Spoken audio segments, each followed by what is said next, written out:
Hola, ¿qué tal? Soy el doctor Marcelo Arandia y me gustaría presentar un resumen médico de la GOL 2025. Definición: condición pulmonar heterogénea caracterizada por síntomas respiratorios crónicos, disnea, tos, producción de esputo y exacerbaciones, debido a anormalidades de la vía aérea, bronquitis y bronquiolitis y de los alvéolos enfisema, causando una obstrucción al flujo aéreo persistente y a menudo progresiva.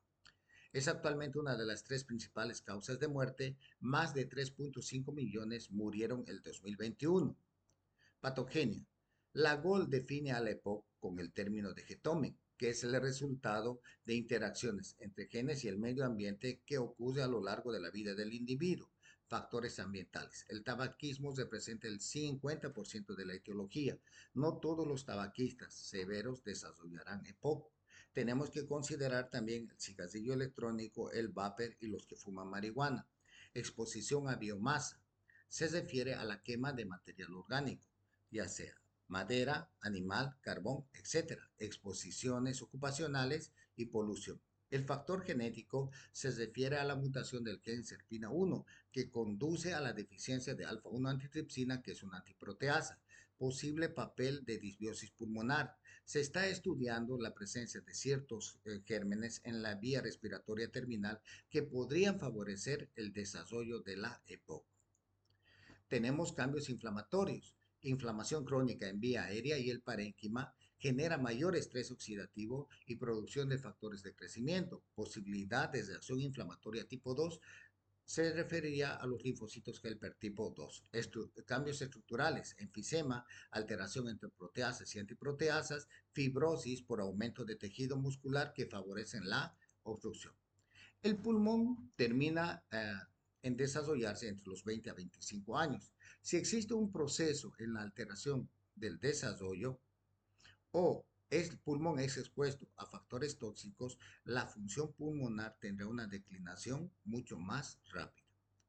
EPOC temprano se refiere a pacientes que no tienen síntomas ni alteraciones estructurales, pero sí cambios biológicos. EPOC leve son pacientes que presentan la patología y tienen una espirometría con un patrón obstructivo leve.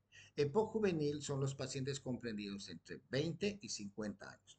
El pre-EPOC se refiere a pacientes con síntomas y alteraciones estructurales determinados o demostrados por una imagen, como ser el TACAR, y que en el estudio espirométrico tienen valores normales. El PRIN se refiere a la relación FED1-FBC mayor a 0,7 o un volumen expiratorio forzado en un segundo o capacidad vital forzada menor a 0,8. No todos progresan a EPOC. Dentro de lo que es la clínica tenemos la disnea. Es progresiva en el tiempo, empeora con el ejercicio, es persistente. Tenemos sibilancias recurrentes, tos que puede ser productiva o no productiva. Infecciones recurrentes del tracto respiratorio inferior, siempre con historia de un factor de riesgo. Puede ser ambiental, puede ser alteración en el desarrollo o puede ser antecedente genético. Una vez que nosotros tenemos un paciente con unos síntomas sugestivos y con el factor de riesgo, tenemos que realizar el diagnóstico, para lo cual se usa la espirometría, que es el gol estándar para el diagnóstico, donde observamos un patrón obstructivo. Se requiere de una FED1-FBC menor a 0,7 pre y post broncodilatación para hablar de obstrucción fija. En esta imagen vemos una espirometría con un valor menor a 0,7. Si determinamos el valor de la capacidad vital forzada, podríamos determinar un patrón mixto. Es importante entender que existen dos formas de valorar los términos normales, como ser los valores normales, como ser el porcentaje del predicho, y los valores Z, que tienen un valor inferior y un valor superior en un determinado grupo de pacientes que tienen ciertas características. También es importante saber que la espirometría se tiene que pedir 2 a 4 semanas después de un episodio de agudización. Una vez que nosotros vemos el patrón obstructivo con la relación FED1-FBC menor a 0,7, vamos a clasificar la gravedad. Para eso se utiliza la escala GOL1, GOL2, GOL3 y GOL4, utilizando el FED1 post broncodilatación con un valor igual o mayor a 80. entre 50 a 79, entre 30 a 49 y menor a 30. Posteriormente veremos la historia de exacerbaciones en un año, donde se observa dos o más exacerbaciones moderadas o una o más necesidad de internación, donde se clasifica al paciente como clase A, clase E. Si el paciente tiene cero o una exacerbación moderada que no requiere hospitalización, se tiene que determinar la carga sintomática usando la escala MMRS y la escala CAT. Cuando la escala MMRS es entre 0 y 1 y la escala CAT menor a 10, el paciente queda clasificado como clase A. Si la escala MMRC es igual o mayor a 2 o tiene un CAT igual o mayor a 10, es clase B. Estas son las escalas donde acá el paciente empieza a marcar, se hace una suma de los resultados y nos da un patrón bajo de impacto, impacto medio, impacto alto o impacto muy alto.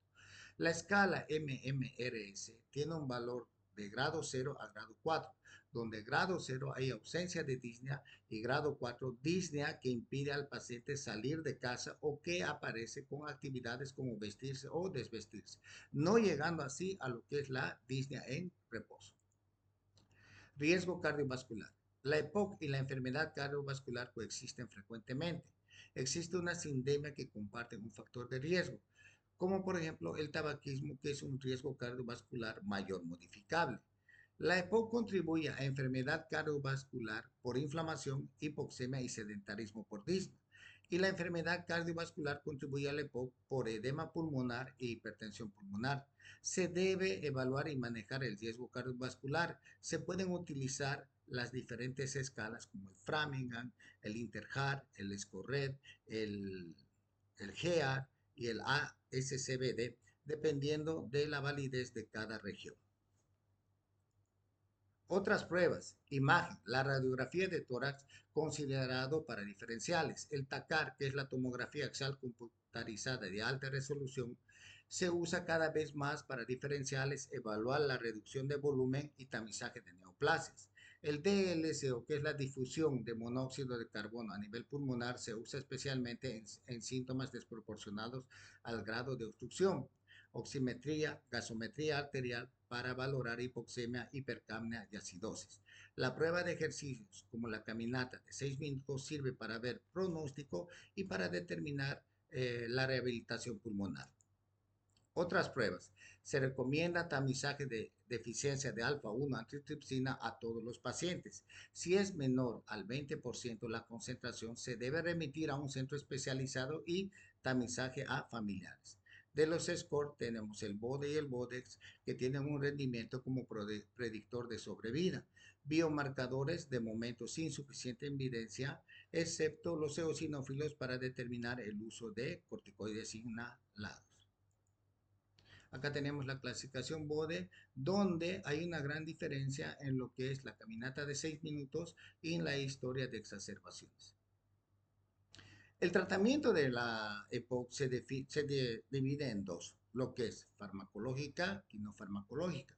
En la no farmacológica es importante la vacunación, la actividad física y la cesación del tabaquismo.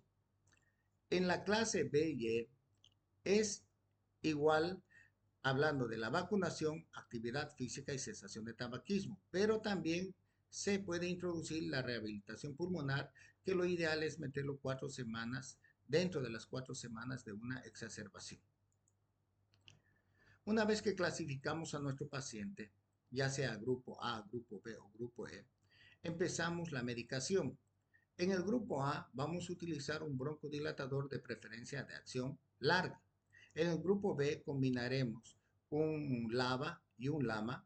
En el grupo B, en el grupo E, un LABA, un LAMA y un corticoide inhalado, siempre y cuando que el eosinófilo salga mayor a 300. También se puede usar cuando el eosinófilo sale mayor a 100 y tiene un componente asmático.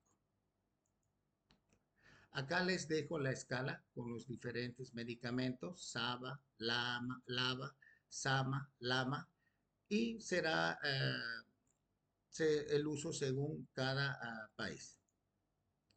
Estos son los dos nuevos medicamentos, la ensifentrina, inhibidor dual de la fosforodiesterasa 3 y fosforodiesterasa 4, tiene un efecto antiinflamatorio y broncodilatador, mejora la función pulmonar y disnea sin claros beneficios en exacerbaciones y calidad de vida, sin reacciones adversas medicamentosas importantes. El dupilumab es un anticuerpo monoclonal contra el componente compartido del receptor de interleuquina 4 y 13.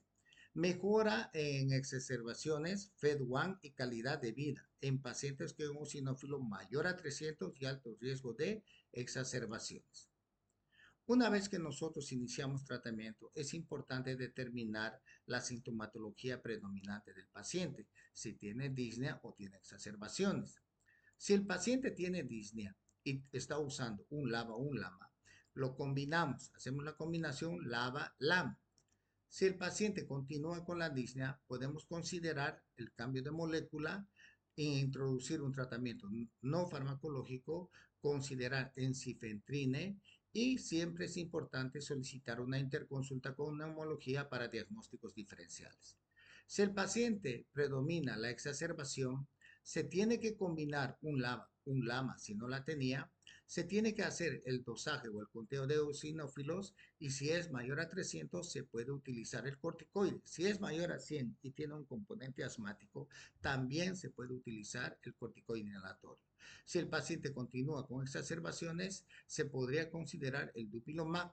Si el paciente tiene un conteo de eosinófilos menor a 100, podríamos utilizar la citromicina, que se usa por un año a dosis de 250 miligramos día, o el roflumilat, que es un inhibidor de la fosforodiesterasa 4, que se utiliza con un FED1 menor a 50 o bronquitis crónica. No nos olvidemos que bronquitis crónica son síntomas de tos productiva de 3 o más meses durante 2 años consecutivos. Otra terapia tenemos la oxigenoterapia. Disminuye la mortalidad en pacientes con hipoxia persistente. Siempre tiene que ser mayor a 15 horas, es decir, 16 horas en adelante. Si tiene una saturación apropiada el paciente y luego de una caminata de 6 minutos, el paciente tiene una saturación de 84, este paciente puede viajar en avión o puede viajar a lugares de altura sobre el nivel del mar. De lo contrario, suele requerir una cánula nasal con oxígeno a 3 litros minuto. Soporte ventilatorio. La ventilación mecánica no invasiva es la terapia de elección en pacientes con exacerbaciones de POC e insuficiencia respiratoria aguda. Se inicia en hipercapnia persistente post-exacerbación. Reduce rehospitalización y mortalidad. Acá tenemos el algoritmo de la GOL, donde vemos una PaO2 menor a 55 o una saturación de oxígeno menor a 88. También tenemos una PaO2 entre 55 y 60 o que el paciente tenga falla cardíaca derecha o policitemia. Se hace un monitoreo durante 60 a 90 días y posteriormente se solicita una gasometría a oxígeno ambiente y se determina si continuará el tratamiento, que es más decisión exclusiva del neumólogo. En lo que se refiere a las intervenciones quirúrgicas y broncoscópicas, tenemos la producción de moco, exacerbación sin disnea, bronquitis crónica aguda, bulla, enfisema y traco-broncomalacia. Tenemos que ver que la terapéutica la determinará el neumólogo. En este caso tenemos la criopulverización de nitrógeno o reoplastia. Tenemos la denervación dirigida pulmonar y otras terapéuticas como la bullectomía. Tenemos la ablación térmica con vapor, los selladores pulmonares, tenemos la colocación de stent en vías respiratorias grandes y finalmente el trasplante pulmonar. Es importante introducir en todo paciente la terapéutica que modifica la mortalidad. La triple terapia ha demostrado un impacto en la mortalidad LABA, LAMA, corticoide inhalatorio en el estudio IMPACT y en el estudio ETHOS. También la cesación de tabaquismo, rehabilitación pulmonar, la terapia de oxígeno largo tiempo, la la ventilación mecánica no invasiva y las cirugías de reducción de volumen. Puntos claves. Una vez que tenemos un paciente con los síntomas y antecedentes de exposición a factores de riesgo, es importante realizar la espirometría. Es obligatoria para establecer el diagnóstico de EPOC. El diagnóstico oportuno y temprano de la EPOC puede tener un impacto muy significativo en la salud pública.